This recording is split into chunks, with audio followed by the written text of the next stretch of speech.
Selamat malam saudara-saudara. Ya saudara, saya mengajak kita untuk terlebih dahulu membaca firman Tuhan.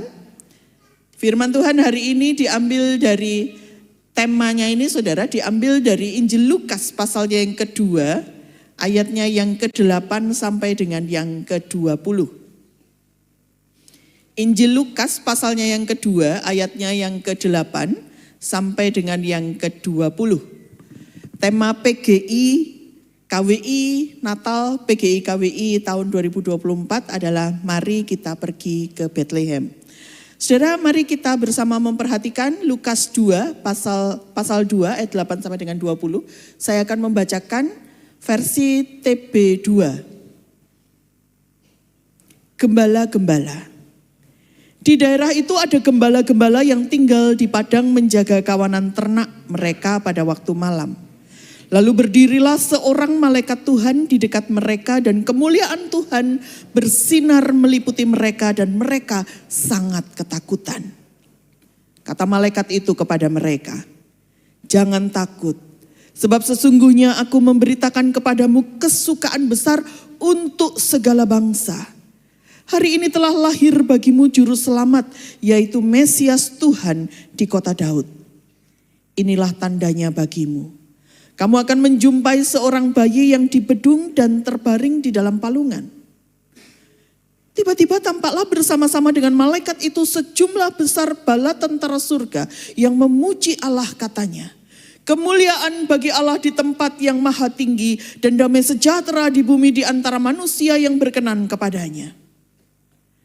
Setelah malaikat-malaikat itu meninggalkan mereka dan kembali ke surga, gembala-gembala itu berkata seorang kepada yang lain, "Marilah sekarang kita pergi ke Bethlehem untuk melihat apa yang terjadi di sana, seperti yang diberitahukan Tuhan kepada kita."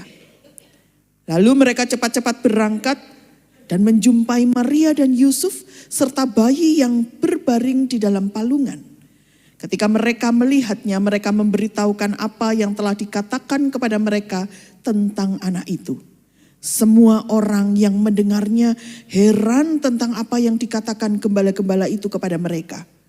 Namun Maria menyimpan semua hal itu di dalam hatinya dan merenungkannya. Kemudian kembalilah gembala-gembala itu sambil memuji dan memuliakan Allah karena segala sesuatu yang telah mereka dengar dan mereka lihat. Semuanya sesuai dengan apa yang telah dikatakan kepada mereka. Demikianlah Injil Tuhan Yesus Kristus. Yang berbahagia adalah yang mendengarkan sabda Tuhan dan yang memeliharanya dalam kehidupan setiap hari. Haleluya. Saudara-saudaraku yang dikasihi dan mengasihi Tuhan kita Yesus Kristus, gimana tadi perjalanan menuju GBIS Mojo Agung? Aman saudara? Hujan. Pak Ketua Bamak, puji Tuhan hadir ya. Pak Heri, perjalanan aman Pak?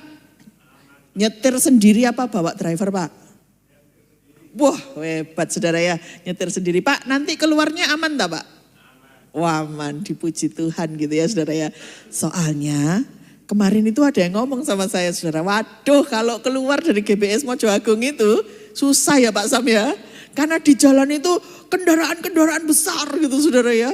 Ada bis, ada truk gitu. Bis lewat ya Pak ya? Bis lewat loh saudara. Dan kalau udah hati-hati, sak-wen-wen, saudara tahu sak-wen-wen ya, teman-teman dari HKBP susah ini ngomong sak-wen-wen. Lama gitu loh saudara ya, mau keluar tuh lama nunggu gilirannya begitu saudara. Ya tapi saudara, saya jadi ingat ada sebuah pengalaman waktu saya masih di masa-masa praktek saudara. Jadi waktu itu saya kuliah kan di Jogja. Naik bis itu loh, zaman itu bis Eka itu masih bagus-bagus. Gak kayak sekarang, salah ya. Sekarang yang baru yang bagus gitu ya saudara ya. Naik bis Eka saudara.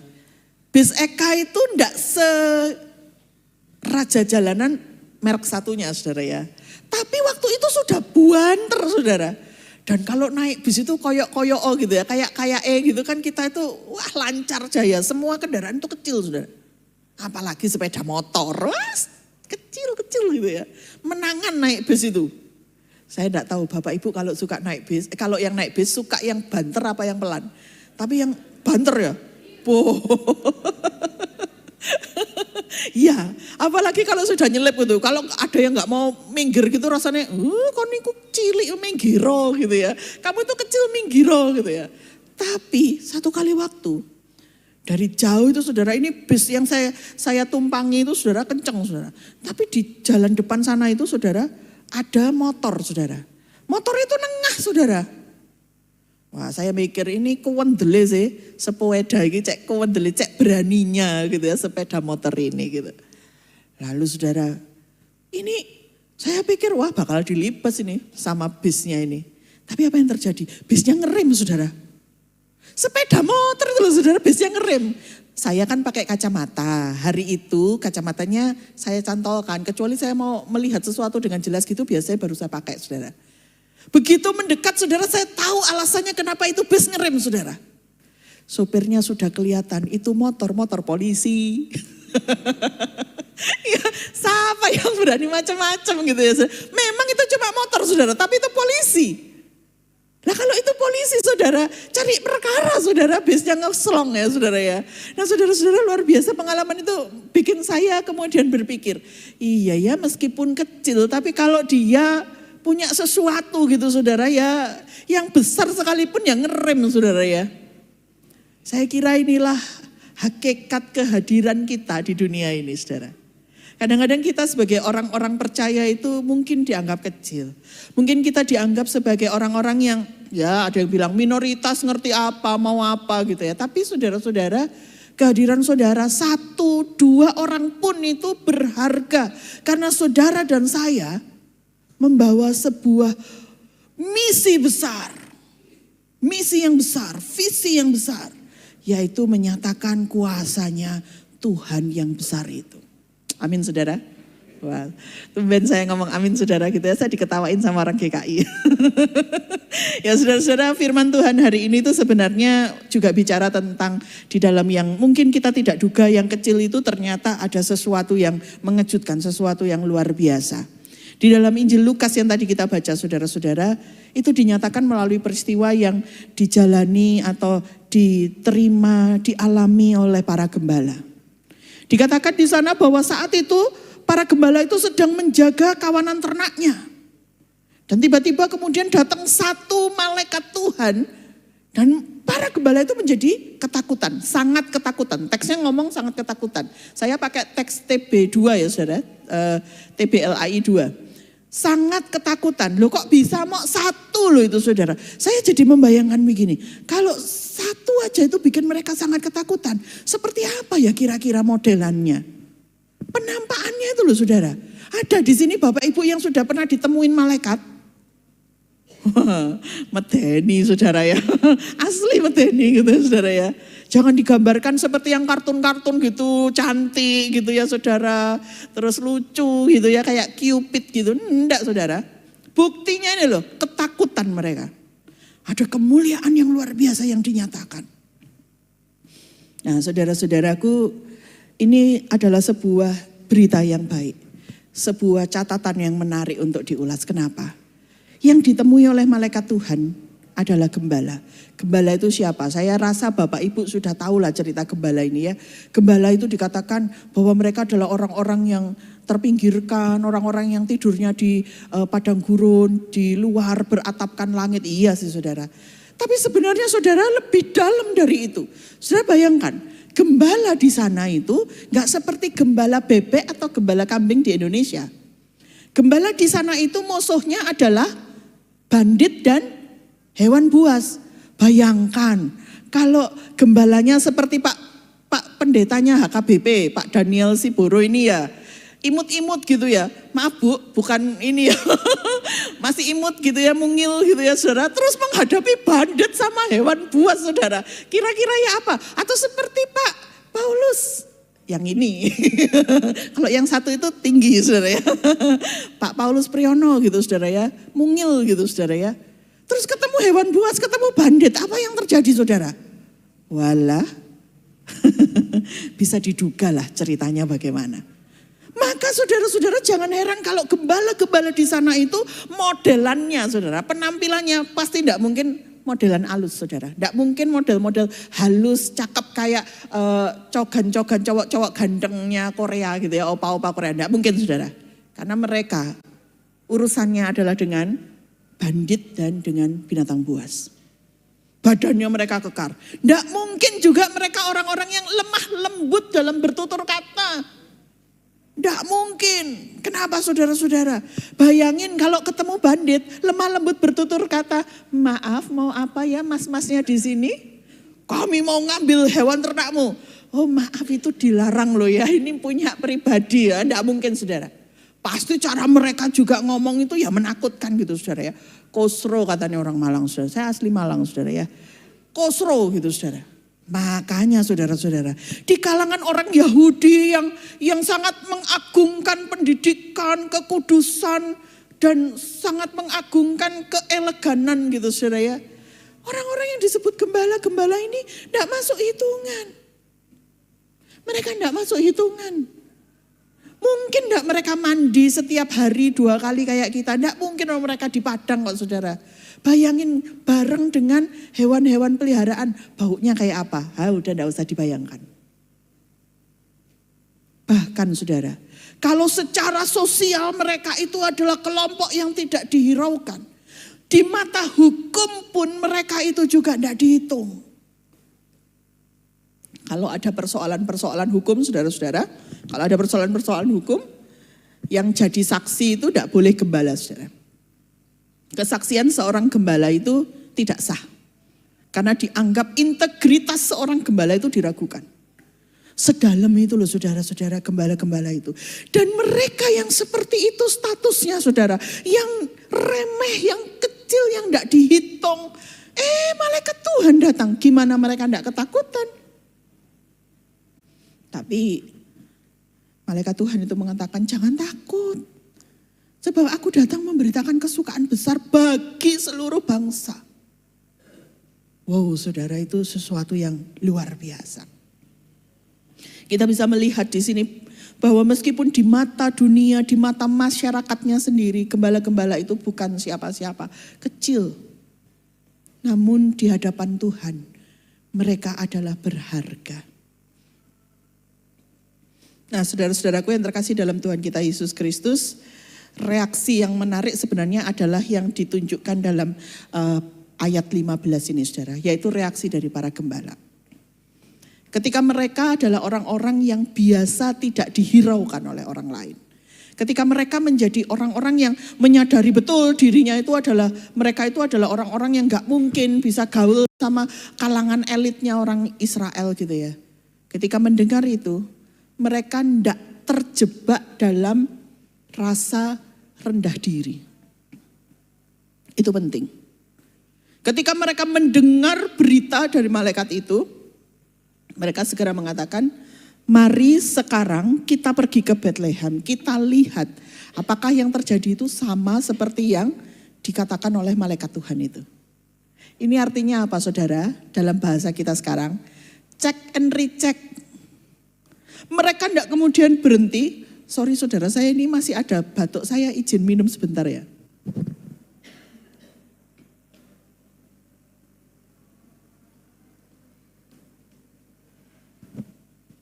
Ketika mereka itu menerima berita dari Tuhan, mereka tidak kemudian euforia gitu saudara. Wah hebat kita orang-orang hebat, enggak.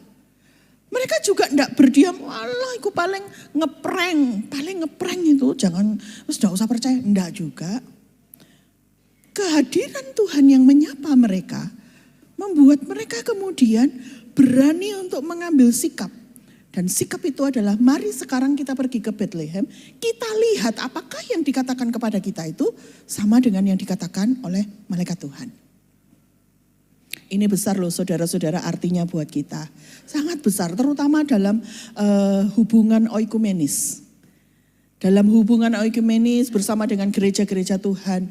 Kadang-kadang saudara-saudara ada 2 pilihan sikap kita, sikap mental kita terhadap saudara kita yang berbeda denominasi. Antara kita merasa yang superior atau kita merasa inferior. Apakah kita merasa lebih unggul atau kita merasa kalah unggul. Hari ini kita belajar bahwa siapapun kita, apapun orang yang pandang kepada kita, berapapun jumlah anggota jemaat kita gitu saudara ya, itu adalah tubuh Kristus yang berharga. Dan di hadapan Tuhan keberhargaan itu tidak bisa diukur dengan logika manusia. Orang Israel itu kurang pinter apa tuh saudara? Orang Israel itu terkenal pinter sampai sekarang saudara. Obat-obatan kita yang mujarab-mujarab itu banyak yang ditemukan oleh orang Israel. Sak pinter-pinternya mereka tidak mampu melihat kehadiran Mesias loh. Sak pinter-pinternya mereka masih kalah dengan Tuhan yang mampu melihat nilai berharga para gembala itu. Karena itu saudara-saudara, sama dengan itu, mari kita sebagai gereja Tuhan juga belajar untuk melihat bahwa satu dengan yang lain itu berharga. Satu dengan yang lain itu sama-sama penting. Mau denominasi apapun, mau anggota PGI atau bukan PGI. Mari kita tidak terjebak dalam perasaan inferior maupun perasaan superior. Mari tidak merasa diri lebih, tapi juga tidak merasa diri kurang. Dalam sidang raya PGI tahun lalu saudara ya, bulan November rasanya saya lupa. Saya berangkat padahal. Saya berangkat ke Toraja. Oktober ya? Oh iya, Oktober November Pak. Jadi Oktober itu prasidang. Jadi sidang rayanya itu di Toraja saudara-saudara. Dan dalam prasidangnya, sidang MPL-nya itu kemudian diumumkan ada 7 sinode baru yang diterima sebagai anggota PGI. Dan hari ini di Jombang juga ada ya sinodenya. Sinode GBT. Apakah hadir dari sahabat-sahabat dari GBT? Waduh, selamat datang Pak dan selamat bergabung. Ya, saudara-saudara, ini loh saudara-saudara, kita bukan semakin besar atau semakin kecil, tapi kita semakin mengikatkan diri di dalam satu tubuh Kristus. Ya saudara, memang perjuangannya tidak mudah. Kadang-kadang kita masih dibingkai dengan prasangka. Kadang-kadang kita masih dibingkai dengan perasaan-perasaan yang curiga. Oh enggak sama, mereka jangan-jangan nanti jadi batu sandungan. Jangan-jangan begini, enggak podo. Apa mereka mau ya ikut dokumen keesaan gereja? Apa mereka mau ya? Oh, kadang-kadang kita mungkin akan berpikir begitu. Tapi saudara perhatikanlah para gembala ini. Ketika mereka mendengar berita itu, berita yang sukacita itu, yang mereka lakukan adalah ngecek saudara. Ngecek. Mereka bersedia untuk membuka diri. Mereka bersedia untuk melangkah-langkah pertama. Ayo kita pergi ke Bethlehem. Kita periksa, kita lihat di sana. Mari kita lihat. Dan perhatikanlah ketika mereka melihat anak itu saudara ya. Anak yang kecil dibedung dengan kain lampin itu saudara. Lihat bapak ibunya. Lihat semua yang dikatakan oleh malaikat Tuhan itu benar kayak begitu. Oh mereka bersuka cita loh saudara. Dipulihkan lagi. Yang tadinya mungkin merasa kami bukan orang-orang berharga. Sekarang mereka tahu bahwa mereka berharga. Sekarang mereka sadar bahwa mereka dikasihi Tuhan dengan luar biasa. Karena itu saudara-saudaraku yang terkasih dalam Tuhan kita Yesus Kristus. Mari kita belajar untuk saling mengakrabkan diri. Mari kita belajar untuk saling menopang. Hari ini kita Natal tahun 2024 ini saudara kita bertempat di GBIS Mojo Agung. Gak ada yang nyangka, saya pribadi lah gak nyangka kalau di pinggir jalan raya yang susah orang berhenti itu ada sebuah gereja Tuhan yang begitu besar. Dan begitu banyak orang yang memuliakan Tuhan di tempat ini. Di jalan raya yang susah berhenti itu ada sekolah Kristen saudara. Ada sekolah Kristen. Sekolah yang juga menjadi bagian dari karya pelayanan di GBIS Mojo Agung ini. Loh saudara kalau kita mau membuka mata. Karyanya anak Tuhan itu banyak loh, tidak peduli denominasi apapun. Karya Tuhan itu dalam diri anak-anaknya itu luar biasa. Lah kalau kita hidup untuk diri kita sendiri, ya wis yang penting aku ngurusi dombaku sendiri, ya wis yang penting aku ngurusi hidupku sendiri, yang penting pemasukan cukup dan segala macam. Lalu di mana tubuh Kristus itu mau dinyatakan? Lalu di mana fungsi kita yang seharusnya menjadi utusannya menyatakan kasih Tuhan yang besar itu? Lah wong antar diri kita sendiri aja masih saling sekut. Mari kita hilangkan prasangka dan mari kita melihat dengan lebih jelas. Apakah ada karya Tuhan di dalam diri sahabat-sahabat kita? Sama seperti polisi tadi yang saya ceritakan di depan, cuma naik motor saudara. Tapi karena di dalam dirinya adalah polisi, identitasnya adalah polisi, maka ketika mata memandang dengan jelas, iku polisi, ya saya ngerem, gitu toh saudara. Mari kita melihat dengan lebih jelas, membuka diri, membuka mata kita. Pasti ada karya Tuhan dalam setiap sinode yang ada, dalam setiap gereja Tuhan yang ada. Tidak mungkin tidak ada. Mari kita hilangkan prasangka. Dan biarlah tubuh Kristus semakin dibangun dalam satu kepala. Kristus sebagai kepala gereja. Selamat Natal, Dia sungguh ada di antara kita. Selamat Natal, Dia sungguh hadir untuk memulihkan kita. Amin. Mari kita berdoa. Tuhan Yesus, kami mengucap syukur. Sungguh kami mengucap syukur karena Engkau hadir di tengah dunia. Engkau hadir bagi kami meskipun kami ini kecil, meskipun kami mungkin dalam hitungan dunia tidak layak untuk diperhitungkan, tidak masuk hitungan. Terima kasih Tuhan memeliharakan kehidupan kami. Terima kasih Tuhan mengizinkan kami untuk berkarya. Sekecil apapun karya itu, kami percaya Tuhanlah yang ada di balik setiap karya. Dan Tuhan, kalau hari ini sebagai persekutuan gereja-gereja di Indonesia setempat Jombang, kami boleh merayakan Natal. Biarlah waktu ini bukan sekedar menjadi waktu merayakan Natal yang tiap tahun berulang. Tapi biarlah waktu ini boleh menjadi waktu di mana kami boleh mengingat betapa besar kasih-Mu akan kami yang kecil ini. Dan betapa kami pun diutus untuk membuka mata kami, memberi kasih kami kepada setiap sesama kami, sesama tubuh Kristus, sekecil apapun saudara kami. Terima kasih Tuhan, berkatilah setiap gereja Tuhan. Bukan saja yang ada di PGIS Jombang, tapi setiap gereja Tuhan yang ada di Kabupaten Banyuwangi ini.